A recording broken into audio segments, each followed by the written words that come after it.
When I spoke to my client about this last year now, this whole topic of negative self-talk, this is what we did, yeah. We did a very, very practical situation in terms of how to overcome it.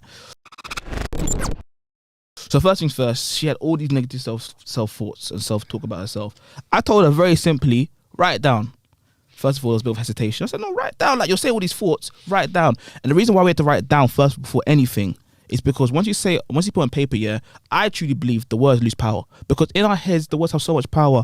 I'm this, I'm that, I'm this, I'm that. But when you put on paper, yeah, you can't distance yourself from those emotions. So you're like, okay, I wrote that down. That's my thoughts. And it kind of loses its power now because it's not in your head. So that's the first thing I always say to my... So taking it from the mental to the physical. Yeah, take it from the mental to the physical. So write it down. So now the words itself or the thoughts are kind of losing its power bit by bit. Do you know why?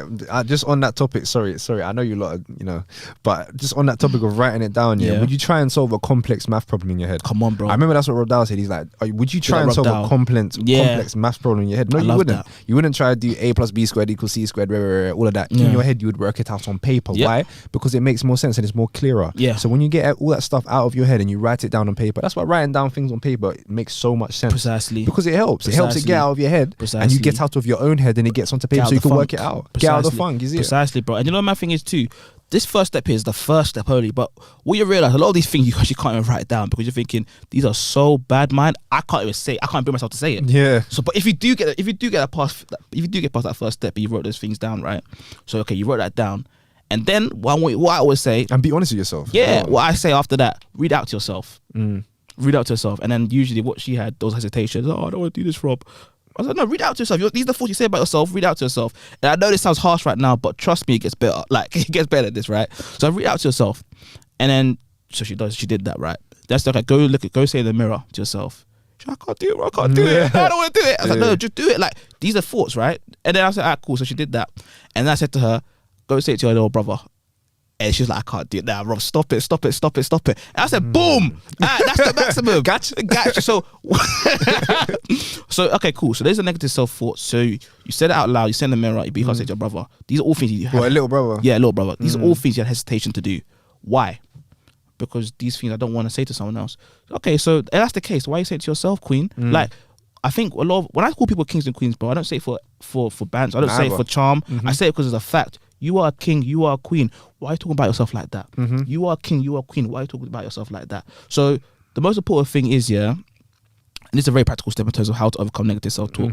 If you can't say it to someone else, your loved one, we have to overcome it. We have to allow ourselves to not be governed by those negative self-thoughts. And of course, I do understand, trust me, I've been there. It's not necessarily as easy just to say we have to overcome it. But we have to put the work in clearly to be like, I don't want to think like this anymore now, because if I can't say it to someone else, I don't want to say it to myself. Yeah, I'm meant to be my own best friend. I have to be. And even on the topic of kings and queens, yeah, because I'll be saying kings and queens, I'll call the man them kings, I'll call women queens or whatever. Get me? Yeah. Because some people have never heard that in their life. I always remember there was one time, I can't remember where I was, but there was this guy, I think it was like a friend of my dad's or something like that. Like, how you doing, king? I was like, I'm fine. I'm splendid now.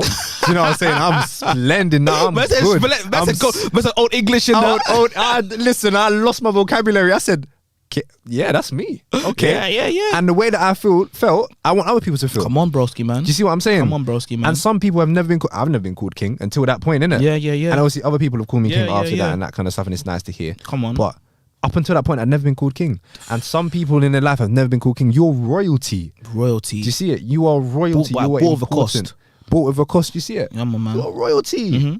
You deserve, number one, to be treated with respect, and number two, to treat yourself with respect. Come on, broski, man. So that's why, even in this topic that we're talking about, self-talk and all that kind of negative self-talk, you gotta respect yourself enough to not talk negatively about yourself to yourself, because it has long-lasting effects. Trust me on that. No, 100%. So that's why I call people kings and queens, because it's so important. Just that little word can actually go a long way in someone's day. The rest of the day, I was feeling like, yeah, I am a king. You know what I mean? Yeah, no, it's true. It's not talking like this. You know what I mean? Bro, one thing I will say also in terms of like the kings and queens and the practical steps, I said to her, I'll say to everyone once again too, negative self-talk and negative self-thoughts are going to happen. They're going to come, they're going to happen. But one thing we have to do, and one thing we always say, you have to be on the offensive. Games are won by attacking. You don't just defend all game and expect to win. Yeah, defend. You can't defend because in the end, the attacker will get through. Yeah.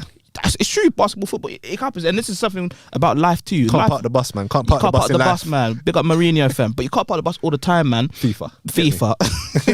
But that's the thing. So when the thoughts come to you, yeah, boom. No, I'm not this. I'm not ugly. I'm not undesirable. I'm not gonna be successful. Like all these thoughts here, you have to attack it quickly. Like no, that's not true. And the things, as we said earlier on the episode, bro, these thoughts usually come from an emotional place. Maybe you had a bad day at work, or maybe you got rejected. Oh, I'm ugly now. No one's gonna love me. I'm no good. Okay, let's take ourselves out of the situation real quick. That's the self-thought. Let's take ourselves out of the situation. Let's think about the bigger picture. Am I really those things there? Or am I just my thoughts, my emotions in the moment?